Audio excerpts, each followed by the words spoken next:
이 사진은 캐나다 지도예요. 그리고 빨간색으로 표시된 부분이 캐나다의 온타리오주라고 합니다. 미국과 국경을 마주 보고 있죠. 지리적으로 미국과 가깝고 캐나다의 최대 도시인 토론토와 수도 오타와도 위치해 있어요. 그래서 캐나다 인구 중 약 40% 정도가 이곳에 살고 있습니다. 경제적으로도 아주 발달된 지역이죠. 온타리오주는 오타와와 토론토, 몬트리올과 같은 대도시 외에도 작은 규모의 도시들이 밀집해 있습니다. 그중 킹스턴이라는 중소도시가 있는데 이 사진이 킹스턴의 도시 풍경이에요. 해안가에 인접해 있어요. 그래서 쾌적하고 조용해 보이기도 하고요. 하지만 이 도시가 캐나다 사람들의 관심을 끌면서 시끄러워지게 된 계기가 있습니다. 2009년 6월이었는데 킹스턴에 살고 있는 어느 가족에게 충격적인 사건이 벌어졌던 거죠. 어떤 사건인지 그날 있었던 일부터 알아보겠습니다. 사건은 2009년 7월 2일 킹스턴 시내에 위치한 어느 경찰서에서 시작됩니다. 최근 큰 사건 사고가 없던 킹스턴 경찰서는 평소 임무대로 순찰을 나가거나 밀린 민원들을 처리하며 비교적 한가로운 오후 근무 시간을 보내고 있었죠. 그러던 중 20대 초반의 젊은 남성이 경찰서 안으로 들어와 신고하고 싶은 것이 있다며 도움을 요청합니다.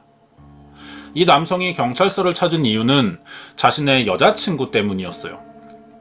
19살인 여자친구가 이틀간 연락이 끊겼고 주변에 모습도 보이지 않아 실종된 것 같다는 말이었습니다. 이야기를 들은 킹스턴 경찰은 여자친구와 이틀간 연락이 되지 않는다는 이유로 경찰서를 찾은 남성의 행동이 조금 과해 보인다는 생각이 들었어요. 하지만 신고 내용을 접수해야 됐기 때문에 연락이 되지 않는 여자친구의 행방을 조사해 보기로 합니다. 경찰은 사라졌다는 여성 자이나브 샤피아의 집을 찾아가 부모님을 만나봤어요. 이 부부가 자이나브의 부모인 무하메드 샤피아 그리고 엄마 투바 야흐야입니다. 사진에 보이는 외형과 이름으로 짐작이 어느 정도 가능하죠. 이들이 아프가니스탄에서 캐나다로 이민 온 가족이에요. 경찰은 이 부부에게 실종됐다는 자이나브의 행방을 물어봤어요. 그러자 이 부부의 태도가 이상했습니다. 엄마인 투바 야흐야는 딸의 행방을 묻는 경찰의 눈을 피하며 작은 목소리로 모르겠다라고 대답했어요. 그리고 아버지 무하메드는 대답도 하지 않았습니다. 이상하죠. 그래서 경찰이 집안에 들어와서 부부에게 더 자세한 상황을 물어봤어요. 그랬더니 신고자인 남자친구에게서는 들을 수 없었던 새로운 사실들이 나왔던 거죠. 사실 자이나브의 가족 중 행방을 알 수 없는 사람은 자이나브만이 아니었던 겁니다. 둘째 딸인 17살 샤하루와 15살인 딸 지티까지 자이나브가 사라지던 날 함께 세 자매가 전부 행방불명이 된 거예요. 그런데 3명이나 되는 딸들이 이틀이 넘도록 아무 소식 없이 사라졌는데 부모들은 걱정이 없어 보인다는 거죠. 경찰은 딸들이 없어진 걸 알고 있었으면서 왜 부부가 실종 신고를 하지 않았는지를 물어봤어요. 그러자 아버지인 무하메드는 경찰의 질문에 귀찮다는 태도로 딸들은 핸드폰이 없기 때문에 연락이 불가능하고 시간이 지나면 알아서 돌아올 것이라고 생각한다. 이것은 가족의 일이다 라고 대답합니다. 이때 옆에서 지켜보고 있던 부부의 장남이자 사라진 세 딸들의 오빠인 하메드가 나타나서 경찰과 부모의 대화 사이에 끼어드는데요. 하메드는 여동생들이 자발적으로 집을 나간 것이며 자신의 가족은 여동생들을 찾을 생각도 없으니 더 이상 가족을 귀찮게 하지 말라면서 경찰들을 내보냈어요. 자이나브의 집에서 쫓겨나온 경찰은 이 사건이 가족들의 말처럼 단순 가출로 봐야 하는지 아니면 첫 신고자인 자이나브 남자친구의 말대로 실종으로 봐야 할지 헷갈리기 시작합니다. 하지만 큰딸의 남자친구는 절대 자이나브와 여동생들이 가출할 리가 없다면서 부모가 진술한 가출 이야기를 부정했고요. 다시 경찰서를 찾아가 실종 신고를 합니다. 이번엔 경찰에게 그동안 여자친구에게 들어오던 자이나브 부모에 대한 이야기를 털어놨어요. 남자친구가 꺼낸 이야기가 충격적이었습니다. 남성의 말을 듣자 경찰은 가출한 자이나브의 부모 말과 다르게 세 딸은 가출한 것이 아닐 수도 있겠다는 생각을 했고요. 다시 한번 사라진 자이나브와 동생들의 행방을 뒤쫓기 시작했죠. 위치 추적을 할 때 가장 흔하지만 확실한 방법은 휴대전화의 마지막 신호를 확인하는 겁니다. 부모의 증언과 다르게 자이나브에게는 휴대전화가 있었어요. 하지만 남자친구와 연락하기 위해 부모 몰래 구입해둔 전화기였습니다. 경찰은 휴대전화 신호가 마지막으로 잡힌 곳을 찾아냈는데요. 이 위치가 3일 전인 저녁 가족들과 사는 집에서 조금 떨어진 곳에 위치한 킹스턴 밀이라는 곳의 운하였습니다. 사라진 실종자의 마지막 흔적이 강물 앞인 상황이에요. 경찰은 핸드폰의 마지막 신호가 잡힌 곳을 더 조사해 볼 필요가 있었겠죠.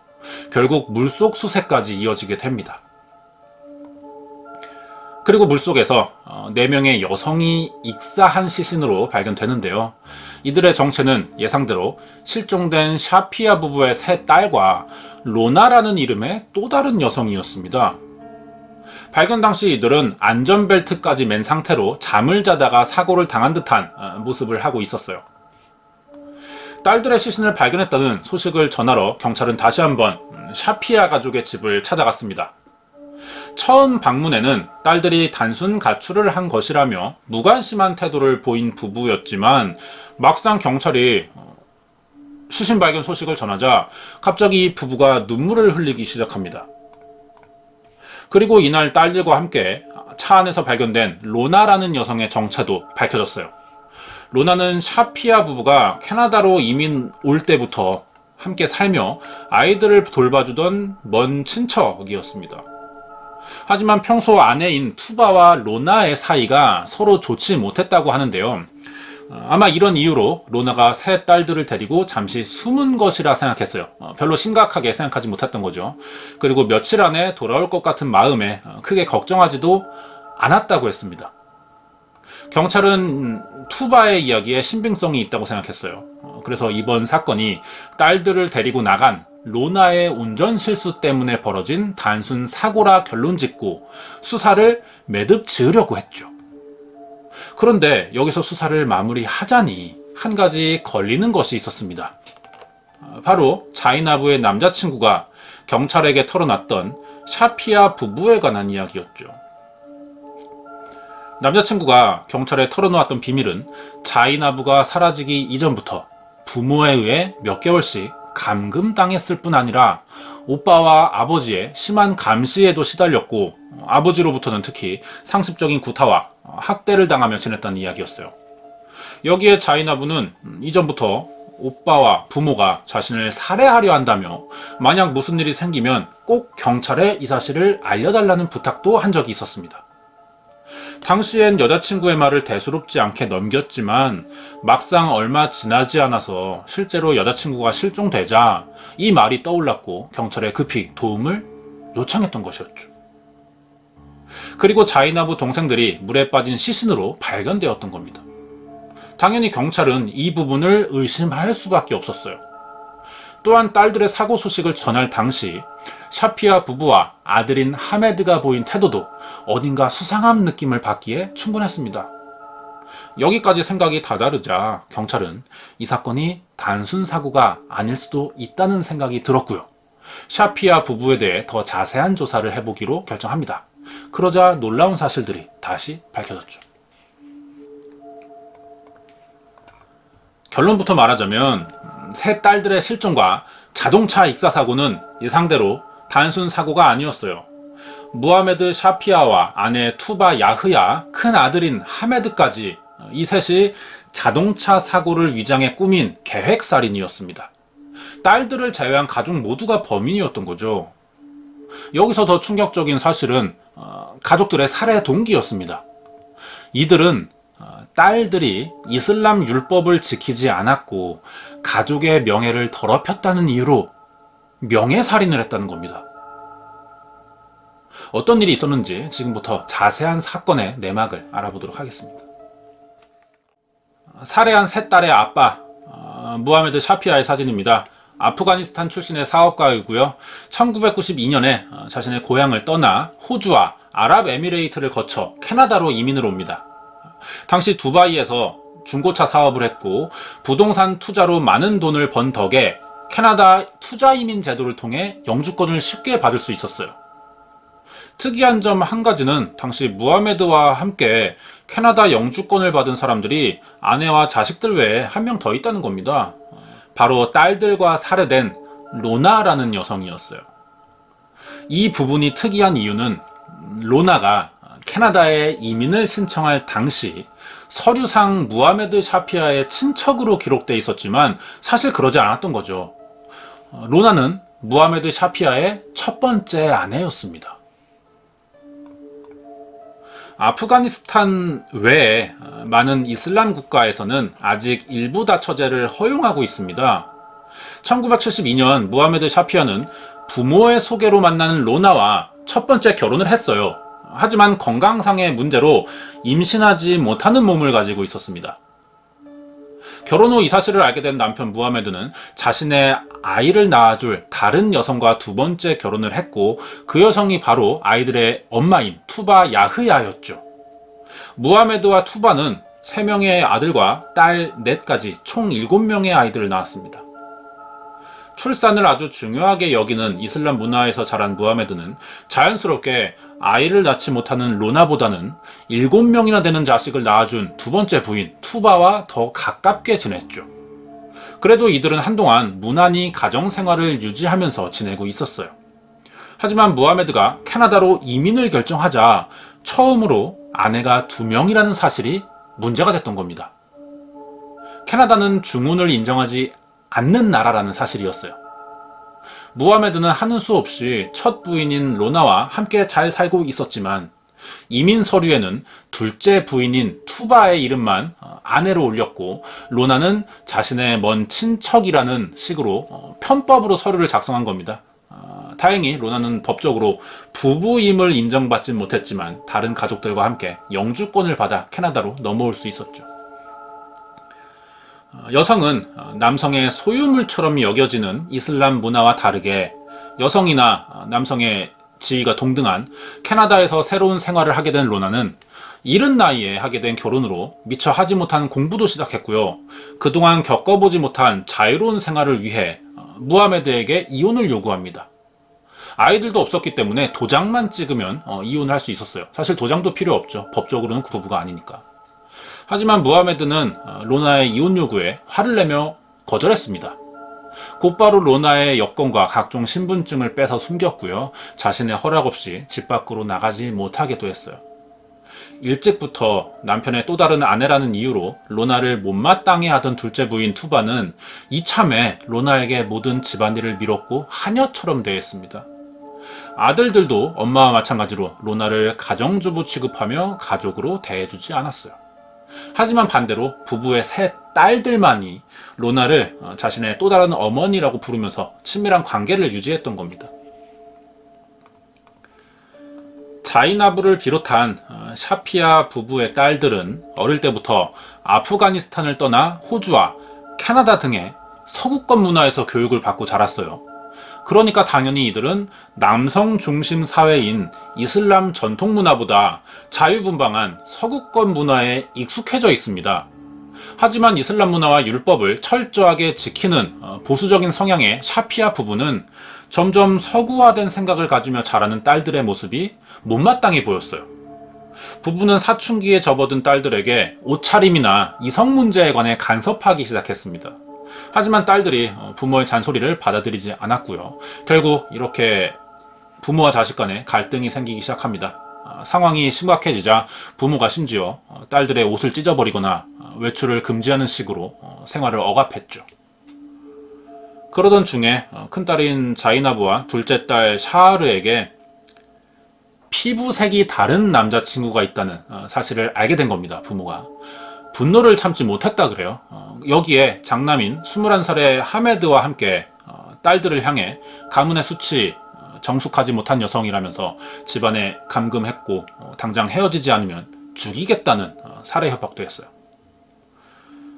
이 같은 일이 그동안 계속 벌어져 오고 있던 겁니다. 그럴 때마다 큰딸인 자이나브는 아버지의 감시를 피해 몇 번이나 도망쳤고 남자친구에게도 사실을 알리며 도움을 요청했어요. 하지만 남자친구는 이슬람 문화에 대한 개념이 전혀 없죠. 이 말을 제대로 이해할 수가 없었을 겁니다.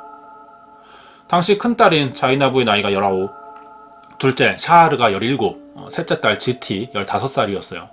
성인이 되지 않았죠. 그래서 부모의 감금이나 학대를 벗어나기 위해 할 수 있는 대처가 그렇게 많지 않았던 겁니다. 도망을 쳐보고 나름의 반항도 해봤지만 결국 다시 부모 밑에 들어가서 살 수밖에 없었죠. 딸들이 이렇게 가출하고 돌아오는 동안 남은 가족들은 집에서 뭘 하고 있었을까요? 이들은 딸들이 돌아오는 대로 실행할 치밀한 살인 계획을 세우고 있었습니다. 2009년 6월 30일 무하메드 샤피아와 아들인 하메드는 이날 아주 바쁜 하루를 보내게 됩니다. 집에서 4시간 거리에 떨어져 있는 나이아가라 폭포 근처에서 중고차 한 대를 샀어요. 범행 후 경찰을 따돌리기 위해 구입한 차량으로 보이죠. 집으로 돌아온 부자는 집에 있던 로나와 세 딸들에게 바람을 쐬러 나가자며 차량으로 유인합니다. 그렇게 샤피아 가족은 방금 구입한 검은색 중고차와 평소 소유하고 있던 SUV 차량에 나눠 찬 채 킹스턴 밀이라는 곳의 저수지로 향했어요. 목적지에 도착하자 투바는 신나 보이는 로나와 세 딸들에게 수면제가 든 음료수를 줍니다. 이들이 아무 의심 없이 음료수를 마셨고 잠이 들었죠. 이것을 확인한 무하메드와 아들이 아침에 구입한 승용차에 태웠습니다. 이제 사고처럼 강물로 빠뜨리는 일이 남았죠. 이때 선택한 방법이 SUV 차량을 이용해 4사람을 태운 승용차를 뒤에서 밀어서 물속으로 빠뜨리는 거였습니다. 이 사진이 당시 주요 증거로 채택되었던 두 차량의 충돌로 생긴 흔적이에요. 킹스턴 경찰은 조사 도중 검은 차량 뒷 범퍼와 부부의 SUV 차량이 일부러 부딪힌 것처럼 보이는 사고의 흔적이라는 사실을 알게 되었고요. 이때부터 샤피아 부부를 강력하게 의심하기 시작합니다. 만약 이들이 손으로 밀어서 빠뜨렸다면 결과는 좀 달랐을 수도 있겠죠. 왜 살인 방법으로 자동차를 이용했을지도 생각해 봤는데 아무래도 사고로 위장하기 편리하고 사고의 이유도 운전자의 운전 미숙이라고 둘러대면 쉽게 의심을 피할 수 있을 거라고 생각했던 것 같아요.